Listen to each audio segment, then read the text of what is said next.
Hey guys, what's going on? It's Ben here. I'm back again today, and I'm going to be doing a video focusing on a player that I feel like we all know, but nobody ever really talks about anymore, and that is Mario Chalmers. Yes, Mario Chalmers, the point guard on those Miami Heatles teams. He was a guy that was very much in the public spotlight when that team was at its height, but is now a 32-year-old who is out of the league and really went very quietly. And so today I'd like to talk about his career and basically how at the age of only 32 he's already out of the league and nobody really talks about him at all anymore. So to start off with, I'm going to give a little bit of background on him and then basically get into his career, not exactly season by season, but more a little bit more of an overview, and then I'll get into why he's not really in the league anymore or the reasons why I think. So first off, he went to Kansas. He was a Jayhawk. He hit a huge shot in the NCAA tournament to, I think, win Kansas the title of the NCAA tournament in 2008.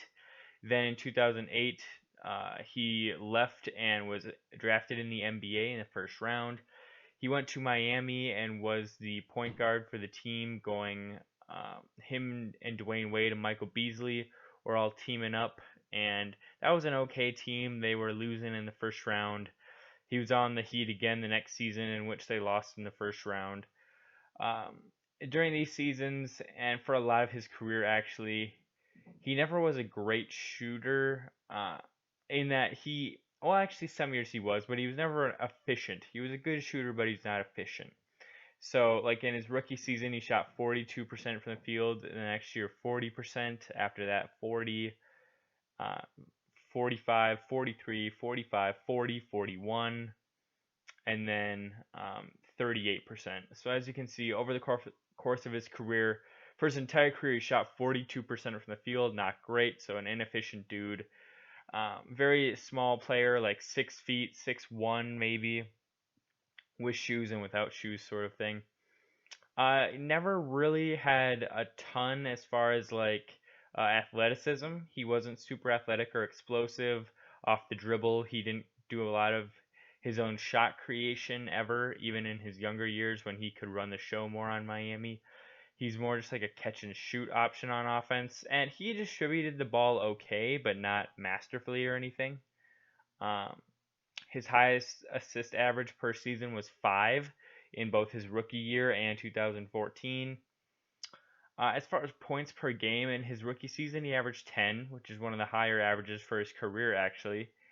After that, though, he continued to go down for a bit. In 2010, he averaged 7 points per game, and that was more a result of the team just focusing more on Beasley and Jermaine O'Neal rather than Mario Chalmers. And then in 2011, he averaged only 6 points per game because he was not playing much with this Miami Heat team who had formed with LeBron and Bosh. And then they also had, starting for a chunk of the season, Mike Bibby ahead of him and Carlos Arroyo too. So Chalmers, he played most of the season, but a lot of times he was actually more of like the backup point guard. Um, just because they weren't completely sold on whether he was going to be like the guy yet, the guy capable of starting for this team. But then the next year in 2011 to 12, he picked it up a bit. He was the consistent starter for the team. His efficiency improved quite a bit. He shot one of his highest field goal percentages of his career at 45%, and he shot 39% from three, which was his best to that date. And he averaged 10 points per game. So he really stepped it up that season. And that's natural to expect, when you've got these really good players surrounding you, like Wade and Bosh and LeBron. You're going to get easier looks because they're going to attract more attention, and you're going to get more opportunities to get easy shots off and to get open looks and to be able to cash more of those. So that's exactly what he did when he got more of an opportunity, and he helped the Heat win the title. He was age 25 at that point. Then the next season, he played almost all of the season, 77 games.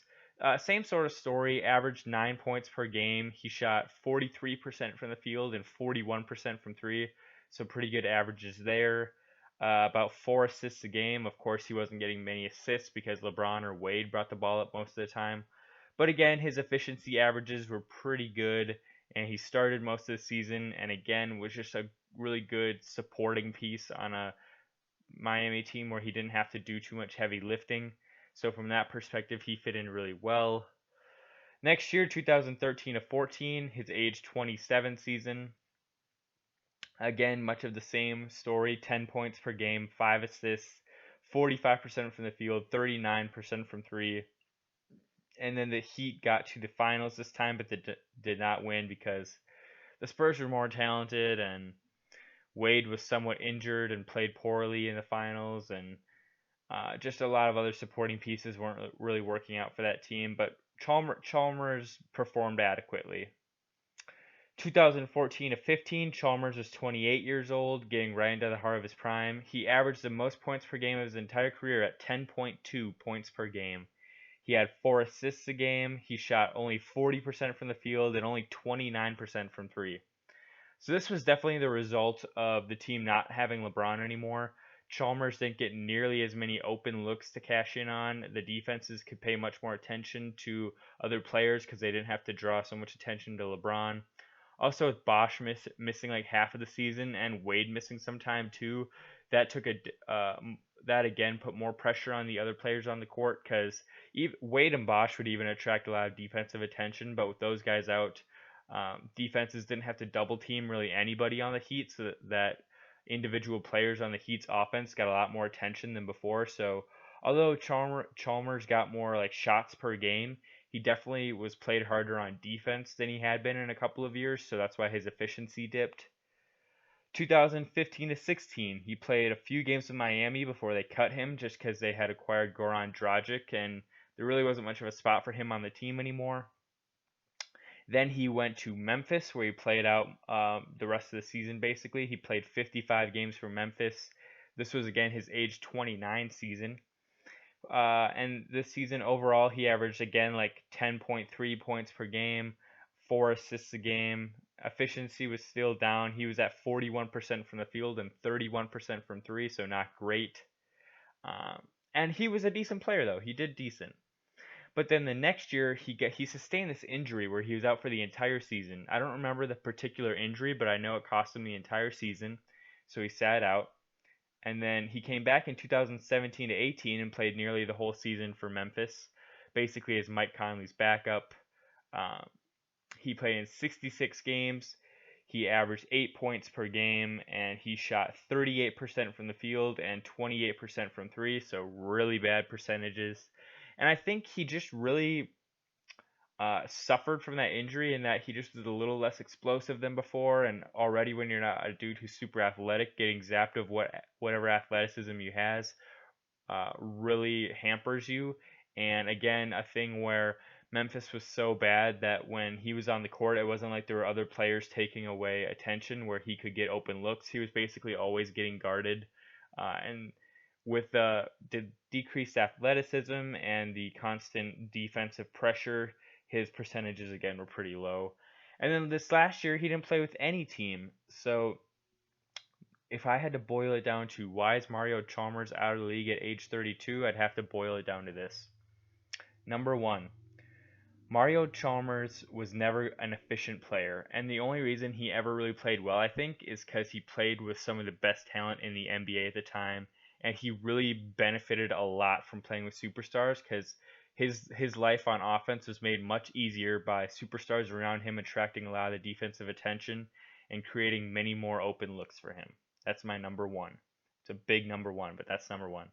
Number two, never a very athletic player and never really had that one thing where it was like, man, that's what Mario Chalmers does that nobody else does and that he can really bring to the table. Like, basically any skill set he had, there were other players in the NBA that did it better, and uh, just he didn't have anything that set him apart really as a player. Like, yes, he was a good spot up shooter, but like there were other players out there that did it better than him. He wasn't really much of a playmaker, honestly, for a point guard, and he couldn't really score off the dribble. So he was basically a spot up shooter. And again, as I say, there were plenty of other players that did that equal or better than him. So a lack of unique gameplay. And then third, I would say is that basically just he got old and injury prone in that he missed an entire season. There were other seasons where he would miss some time. When the Heatles were around, he did play most of the years, but if I look back at his stats here, Like in 2015 to 16, he missed 20 games. In 2017 to 18, he missed 15 games. And then he missed the whole season in between those. So he was getting more injury prone later into his career.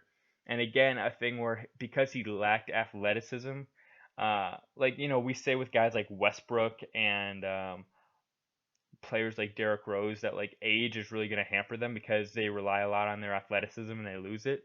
Well, the same is true of guys who aren't super athletic, but it's just like taking a lower level of athleticism and putting it even lower. It's definitely not going to help them. So sometimes guys just run out of gas out of the tank a little bit earlier than others, and it seems like Mario's just ran out of the tank around when he hit 30 more so than when he hit like age 35.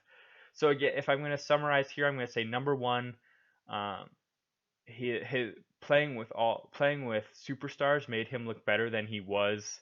Number two, he had nothing as far as a skill set that set him apart from any other players really. And number three, he became injury prone and basically aged poorly as an NBA player.